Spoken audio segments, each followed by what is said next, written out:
आपने कर अभी नई नई है ना, इसलिए कुछ बोल नहीं पा रहे। ਅਸਲਾਮੁਅਲੈਕਮ ਦੋਸਤੋ, ਤੁਸੀਂ ਦੇਖ ਰਹੇ ਹੋ ਬੰਜਾਰੇ ਚੈਨਲ ਤੇ ਮੈਂ ਤਾਹਿਰ ਜੱਟ। ਦੋਸਤੋ, ਅੱਜ ਦਾ ਦਿਨ ਸਾਡੇ ਵਾਸਤੇ ਖੁਸ਼ੀ ਦਾ ਇਸ ਤੋਂ ਕਿ ਸਾਡੇ ਘਰ ਆ ਰਹੇ ਮਹਿਮਾਨ। ਉਹ ਮਹਿਮਾਨ ਆ ਰਹੇ ਲਈਏ ਚੋਂ। ਦੂਸਰਾ ਇਹ ਕਿ ਅਸੀਂ ਨਾਲ ਅੱਜ ਕੱਲ੍ਹ ਸਰਦੀ ਬਹੁਤ ਜ਼ਿਆਦਾ ਤੇ ਤੁਹਾਨੂੰ ਵੀ ਪਤਾ ਕਿ ਸਰਦੀ ਦੇ ਵਿੱਚ ਲੋਕ ਆਂਡੇ ਬੋਇਲ ਕਰਕੇ ਯੂਜ਼ ਕਰਦੇ ਨੇ ਤੇ ਅਸੀਂ ਸੁਫਿਆਨ ਨੂੰ ਬੜਾ ਸ਼ੌਕ ਹੁੰਦਾ ਆਂਡੇ ਖਾਣ ਦਾ ਨਾ। ਇਹ ਆਂਡਿਆਂ ਦਾ ਬੜਾ ਸ਼ੌਕੀਨ ਹੈ। ਅਸੀਂ ਸਪੈਸ਼ਲ ਤੁਹਾਨੂੰ ਦਿਖਾਉਣਾ ਅੱਜ ਕਿ ਉਹ ਆਂਡੇ ਅਸੀਂ ਦੇਸੀ ਆਂਡੇ ਮੰਗਵਾਏ ਨੇ। ਉਹ ਇੱਥੋਂ ਤਕਰੀਬਨ 50 ਰੁਪਏ ਦਾ ਆਂਡਾ ਹੈ। ਇਸ ਏਰੀਏ ਦੇ ਵਿੱਚ ਜਿੱਥੇ ਅਸੀਂ ਰਹਿੰਦੇ ਹਾਂ ਇੱਥੇ 50 ਰੁਪਏ ਦਾ ਇੱਕ ਆਂਡਾ ਦਿੰਦੇ ਨੇ ਤੇ ਅਸੀਂ ਤਕਰੀਬਨ 6-7 ਦਰਜਨ ਆਂਡੇ ਮੰਗਵਾਏ ਨੇ ਤੇ ਉਹ ਆਂਡੇ ਸਾਨੂੰ ਮਿਲੇ 35 ਰੁਪਏ ਦੇ ਹਿਸਾਬ ਦੇ ਨਾਲ ਤੇ ਉਹ ਤਕਰੀਬਨ 1500-2000 ਰੁਪਇਆ ਸਾਨੂੰ ਜਿਹੜਾ ਨਾ ਬਚਤ ਵੀ ਹੋ ਗਈ ਹੈ ਤੇ ਆਂਡੇ ਵੀ ਜਿਹੜੇ ਪਤਾ ਹੋਏਗਾ ਖਾਲਸ ਨੇ, ਉਹ ਵਾਕਈ ਦੇਸੀ ਨੇ ਤੇ ਉਹ ਆਂਡੇ ਆ ਰਹੇ ਸਾਡੇ ਸੁਫਿਆਨ ਨੂੰ ਬਹੁਤ ਜ਼ਿਆਦਾ ਪਸੰਦ ਹੁੰਦੇ ਨੇ। ਤੇ ਉਸ ਤੋਂ ਇਲਾਵਾ ਮਾਲਟੇ ਆ ਰਹੇ ਨੇ ਲਈਏ, ਸਾਡੇ ਮੇਰੇ ਜਿਹੜੇ ਨਨਿਆਲ ਨੇ ਲਈਏ। ਵੇਲਾ ਮੁੰਡਾ ਤੁਸੀਂ ਸੁਣਿਆ ਹੋਏਗਾ, ਉਸ ਪਿੰਡ ਦਾ ਹੀ, ਉਸ ਪਿੰਡ 'ਚ ਮੇਰੇ ਨਾਨਕੇ ਰਹਿੰਦੇ ਤੇ ਉਹ ਉੱਥੋਂ ਮਾਲਟੇ ਆ ਰਹੇ ਨੇ। ਫਿਰ ਬਾਕੀ ਅੰਡੇ ਆ ਰਹੇ ਨੇ, ਹੋਰ ਬਹੁਤ ਸਾਰੀ ਚੀਜ਼ਾਂ ਉਹ ਸੌਗਾਤਾਂ ਲੈ ਕੇ ਆਉਂਦੇ ਹੁੰਦੇ ਸਰਦੀਆਂ ਦੇ ਵਿੱਚ ਤੇ ਉਹ ਅੱਜ ਤੁਹਾਨੂੰ ਦਿਖਾਉਂਦੇ ਹਾਂ ਕਿ ਉਹ ਕਿਸ ਤਰ੍ਹਾਂ ਚੁੱਕ ਕੇ ਸਾਡੇ ਵਾਸਤੇ ਇੰਨੀ ਮਿਹਨਤ ਕਰਕੇ ਤੇ ਲੈ ਕੇ ਆਉਂਦੇ ਨੇ। ਇਹ ਤੁਸੀਂ ਦੇਖੋ ਕਿ ਉਹ ਲਈਏ ਵਾਲੀ ਸਾਈਡ 'ਚ ਨਾ ਲੋਕੀ ਬੜੇ ਮੁਖਲਸ ਨੇ। ਲਈਏ ਦੇ ਲੋਕ ਐਸੇ ਨੇ ਕਿ ਮੈਂ ਤੁਹਾਨੂੰ ਦਿਖਾਉਂਦਾ ਕਿ ਕੋਈ ਰਿਸ਼ਤੇਦਾਰ ਕਿਸੇ ਵਾਸਤੇ ਇੰਨਾ ਨਹੀਂ ਕਰ ਸਕਦਾ ਜਿੰਨਾ ਉਹ ਕਰਦੇ। ਉਹਨਾਂ ਨੂੰ ਵੇਖਿਓ ਤੁਸੀਂ, ਸਵੇਰ 9 ਵਜੇ ਦੇ ਚੜ੍ਹੇ ਹੋਏ ਨੇ ਤੇ ਹਜੇ ਤੱਕ ਪਹੁੰਚੇ ਨਹੀਂ ਹੈਗੇ। ਬੱਸ ਨੇ ਵੀ ਉਹਨਾਂ ਨੂੰ ਉੱਥੇ ਸਿਰਫ ਬੱਸ ਇਸ ਤੋਂ ਲੇਟ ਹੋਈ ਕਿ ਬੱਸ ਲਾਰੀ ਅੱਡੇ ਜਾ ਕੇ ਖੜੀ ਹੋ ਗਈ ਫੈਸਲਾਬਾਦ। ਉੱਥੇ ਤਕਰੀਬਨ 3 ਘੰਟੇ ਉਹਨਾਂ ਨੂੰ ਲੱਗੇ। 3 ਘੰਟੇ ਤੋਂ ਬਾਅਦ ਹੁਣ ਉਹ ਉੱਥੋਂ ਆਉਣਗੇ, ਘਰ ਨੂੰ ਤੁਰ ਪਏ ਨੇ। ਪਹੁੰਚਣ ਵਾਲੇ ਨੂੰ ਤੁਹਾਨੂੰ ਦਿਖਾਉਂਦੇ ਹਾਂ ਕਿ ਕਿਵੇਂ ਔਖੇ ਹੋ ਕੇ ਸਾਡੇ ਵਾਸਤੇ ਕਿੰਨਾ ਸਮਾਨ ਲੈ ਕੇ ਆਏ, ਜਿਹੜਾ ਕਿ ਅੱਜ ਕੱਲ੍ਹ ਦੇ ਦੌਰ ਦੇ ਵਿੱਚ ਕਿਸੇ ਵਾਸਤੇ ਇੰਨੀ ਕੁਛ ਕਰਨਾ, ਹੈਲਪ ਕਰਨਾ ਜਾਂ ਇੰਨੀ ਖਿਦਮਤ ਕਰਨਾ ਬਹੁਤ ਮੁਸ਼ਕਿਲ ਹੈ। ਅਜੇ ਵੀ ਇਸ ਤਰ੍ਹਾਂ ਦੇ ਲੋਕ ਤੁਹਾਨੂੰ ਉੱਥੇ ਮਿਲਣਗੇ ਕਿ ਜਦੋਂ ਤੁਸੀਂ 30-35 ਸਾਲ ਪਹਿਲੇ ਜਿਨ੍ਹਾਂ ਨੂੰ ਮਿਲ ਚੁੱਕੇ ਹੋ। ਤੇ ਦੋਸਤੋ, ਹੁਣ ਅਸੀਂ ਚੱਲਦੇ ਹਾਂ ਅੱਡੇ ਤੇ, ਉਹਨਾਂ ਨੂੰ ਰਿਸੀਵ ਕਰਦੇ ਹਾਂ ਆ ਰਹੇ ਬੱਸ ਦੇ ਉੱਤੇ। ਫਿਰ ਉਹ ਦੇਖਦੇ ਹਾਂ ਕਿ ਕਿਵੇਂ ਤੁਹਾਨੂੰ ਮੈਂ ਦਿਖਾਉਂਦਾ ਵੀਡੀਓ ਬਣਾ ਕੇ ਕਿਵੇਂ ਵਿਚਾਰੇ ਤੰਗ ਹੋ ਕੇ ਆਪਣਾ ਸਮਾਨ ਲੈ ਕੇ ਆ ਰਹੇ ਹੋਣੇ ਨੇ। ਤੇ ਅੱਜ ਚੱਲਦੇ ਇੱਥੇ ਅਸੀਂ ਮੋਟਰਸਾਈਕਲ ਆਪਣਾ ਖੜਾ ਕਰ ਲਿਆ ਤੇ ਉਹ ਬੱਸ ਆ ਗਈ। ਸੁਨਿਆਰ ਉਹ ਬੱਸ ਆ ਗਈ ਹੈ ਨਾ। ਚਲੇ ਅੱਜ ਅਸੀਂ ਰੋਡ ਦੀ ਦੂਸਰੀ ਪਾਸੇ ਜਾ ਰਹੇ ਹਾਂ। ਇੱਧਰੋਂ ਲਾਹੌਰੋਂ ਟ੍ਰੈਫਿਕ ਆ ਰਹੀ ਹੈ। ਫਰੀ ਕਹਿਣ ਤੁਸੀਂ ਦੇਖ ਸਕਦੇ ਹੋ ਲਾਹੌਰ ਵਾਲੀ ਸਾਈਡ ਤੋਂ ਟ੍ਰੈਫਿਕ ਆ ਰਹੀ, ਲੇਕਿਨ ਅਸੀਂ ਆ ਫੈਸਲਾਬਾਦ ਵਾਲੀ ਸਾਈਡ ਤੋਂ ਜਿਹੜੀ ਬੱਸ ਆਏਗੀ ਨਾ ਉਹਦੇ 'ਚ ਮੈਨੂੰ ਲੱਗਦਾ ਕਿ ਇਹੋ ਹੀ ਬੱਸ ਹੈ ਤੇ ਦੇਖਦੇ ਹਾਂ ਕਿ ਬੱਸ ਤੋਂ ਉਤਰਦੇ ਕਿ ਨਹੀਂ।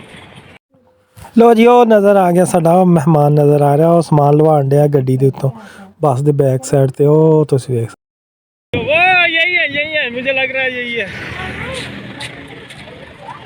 वाह देखो खड़े।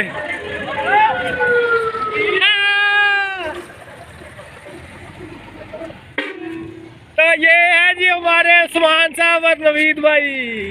और जी अच्छा, मोटरसाइकिल किधर आ? मोटरसाइकिल वो खड़ा। चुपो ओए असि चुकना। चलो ठीक है। ਤੁਸੀਂ ਪਤਾ ਕੀ ਕਰੋ, ਇੱਧਰ ਆ ਜਾਓ। ਮੋਟਰਸਾਈਕਲ ਇੱਧਰ ਲਾਇਆ, ਮੋਟਰਸਾਈਕਲ ਇੱਧਰ ਨਹੀਂ, ਤੁਸੀਂ ਦੋਵੇਂ ਲੈ ਕੇ ਜਾਓ ਤੇ ਮੈਂ ਸਵੇਰ ਇੱਥੇ ਵੇਟ ਕਰਦੇ। ਫਿਰ ਤੂੰ ਨਵੀਦ ਨੂੰ ਘਰ ਛੱਡ ਕੇ ਨਾ ਤੇ ਆ ਜੀ ਤੇ ਬਾਕੀ ਸਮਾਨ ਲੈ ਜੀ। ਫਾਈਨਲੀ ਅਸੀਂ ਆਪਣੇ ਘਰ ਪਹੁੰਚ ਆਏ ਹਾਂ। ਸੁਮਾਨ ਭਾਈ ਤੇ ਨਵੀਦ ਭਾਈ ਸਾਡੇ ਵਾਸਤੇ ਸਮਾਨ ਲੈ ਕੇ ਆਏ ਨੇ। ਆ ਮਾਲਟਿਆਂ ਦਾ ਬੋਰਾ ਲੈ ਕੇ ਆਏ ਨੇ, ਫਿਰ ਸਾਗ ਲੈ ਕੇ ਆਏ ਨੇ ਤੇ ਆਂਡੇ ਲੈ ਕੇ ਆਏ ਨੇ। ਤੇ ਯਾਰ ਬੜੇ ਅਸੀਂ ਖੁਸ਼ਕਿਸਮਤ ਆ, ਇਸ ਤਰ੍ਹਾਂ ਦੇ ਲੋਕ ਸਾਨੂੰ ਮਿਲੇ, ਆਂਡੇ ਲੈ ਕੇ ਆਉਂਦੇ ਸਾਡੇ ਵਾਸਤੇ ਹੈ। ਖੁਸ਼ ਆਉਂਦੇ, ਨਾ ਕਿ ਗੁੱਸਾ ਵੀ ਨਹੀਂ ਕਰਦੇ ਯਾਰ ਮੈਂ ਨਹੀਂ ਲਿਆ ਕਰਾਂ, ਮੈਂ ਵਜ਼ਨ ਚੁੱਕਿਆ ਹੈ ਨਾ ਜਾਨੀ। ਤਾਂ ਕਿਤਨੀ ਅੱਛੀ ਬਾਤ ਹੈ ਹਮਾਰੇ ਲਈ। ਤਾਂ ਤੁਹਾਨੂੰ ਹੁਣ ਮੈਂ ਆਂਡੇ ਦਿਖਾਉਂਦਾ ਕਿ ਆਂਡੇ ਹੀ ਲੈ ਕੇ ਆਏ, ਦੇਸੀ ਆਂਡੇ, ਅਸਲ ਦੇਸੀ ਆਂਡੇ। ਲਓ ਜੀ, ਆਹ ਸਾਗ ਦਾ ਆ ਗਿਆ, ਕੱਟਿਆ ਹੋਇਆ ਸਾਗ ਵੀ ਉਹਨਾਂ ਨੇ ਕੱਟ ਕੇ ਦਿੱਤਾ ਸਾਨੂੰ ਤਾਂ ਕਿ ਕੱਟਣਾ ਵੀ ਨਾ ਪਏ। कटिया हुआ साग आ गया। तो उस तो बाद शान इसको अनबॉक्सिंग करो। ठीक है, मैं अनबॉक्स करता हूँ। चलो भाई, सुफियान अनबॉक्सिंग कर रहा। तो जैसे गाड़ियों की मोबाइल की अनबॉक्सिंग करते हैं ना नहीं, ऐसे अंडों की अनबॉक्सिंग हो रही है। चलो भाई, ओए हो जा भाई, हो जा। लो जी, आ अंडे तूड़ी दे विच अंडे रख के ते आ देखो तुसी असल देसी अंडे। ते सानू वो ये कुछ बड़ा नहीं। किन्ने दा समान भाई? किन्ना 30 रुपए दा अंडा एक? 35 नहीं यार, ओ नहीं यार। लो जी, 30 रुपए 35 रुपए दा एक अंडा सानू तकरीबन 72 अंडे ने 6 दर्जन नहीं। 60 60 ਆਂਡੇ ਨੇ ਜੀ 35 ਛੇਤੀ 18 ਤੇ 35 15 1950 ਰੁਪਇਆ 1950 ਬਣ ਗਿਆ ਕਿ 1950 ਦੇ ਵਿੱਚ ਮਾਸ਼ਾਅੱਲਾ, ਸਾਨੂੰ ਆਂਡੇ ਅਗਰ ਤੁਸੀਂ ਅਸੀਂ ਦੇਖ ਸਕਦੇ ਇੱਥੋਂ ਹੋ ਦੇਸੀ ਕਿੰਨੇ ਆਂਡਾ ਲੈਂਦੇ ਤੇ ਸਾਨੂੰ 50 55 ਰੁਪਏ ਦਾ ਇਕੱਲਾ ਦੇਸੀ ਸ਼ੁੱਧ ਆਂਡਾ ਹੀ ਦੇਸੀ ਮਿਲਦਾ ਆਂਡੇ ਨੇ। ਸਾਈਜ਼ ਵੀ ਇੱਥੇ ਆਮ ਸਾਈਜ਼ ਜਿਹੜਾ 50 ਰੁਪਏ ਦਾ ਦੇਸੀ ਆਂਡਾ ਮਿਲਦਾ ਇਸ ਤੋਂ ਸਾਈਜ਼ 'ਚ ਵੀ ਛੋਟਾ ਹੁੰਦਾ ਇਸ ਇਲਾਕੇ 'ਚ ਫੈਸਲਾਬਾਦ 'ਚ। ਆ ਸਾਗ ਆ ਗਿਆ ਸਾਨੂੰ ਕੱਟਿਆ ਹੋਇਆ ਉਹਨਾਂ ਨੇ ਕੱਟ ਕੇ ਸਾਗ ਭੇਜਿਆ ਤਾਂ ਕਿ ਸਾਨੂੰ ਕੱਟਣਾ ਨਾ ਪਏ। ਤੇ ਆ ਸਾਨੂੰ ਮਾਲਟੇ ਉਹਨਾਂ ਨੇ ਭੇਜੇ ਨੇ ਮਾਲਟਿਆਂ ਦਾ ਪੂਰਾ ਬੋਰਾ। ਤੇ ਮੌਸਮ ਆ ਗਿਆ ਮਾਲਟਿਆਂ ਦਾ। ਇੱਕ ਮਾਲਟਾ ਤੈਨੂੰ ਖਰਾਬ ਲੱਗ ਰਿਹਾ ਉਹਨਾਂ ਖਰਾਬ ਨਹੀਂ ਹੈਗਾ ਇਹ ਹਰਾ ਮਾਲਟਾ। ਤੇ ਬਾਕੀ ਬਹੁਤ ਮਜ਼ੇਦਾਰ ਤੇ ਮਿੱਠੇ ਮਾਲਟੇ ਨੇ। ਮੈਂ ਇੱਕ ਦੋ ਖਾ ਚੁੱਕਿਆ ਪਹਿਲੇ। ਤੇ ਇੰਨੀ ਮਿਹਨਤ ਕਰਕੇ ਤੇ ਇੰਨਾ ਵਜ਼ਨ ਚੁੱਕ ਕੇ ਸਾਡੇ ਵਾਸਤੇ ਲੈ ਕੇ ਆਏ ਨੇ ਨਵੀਦ ਬਾਈ ਤੇ ਉਸਮਾਨ ਬਾਈ।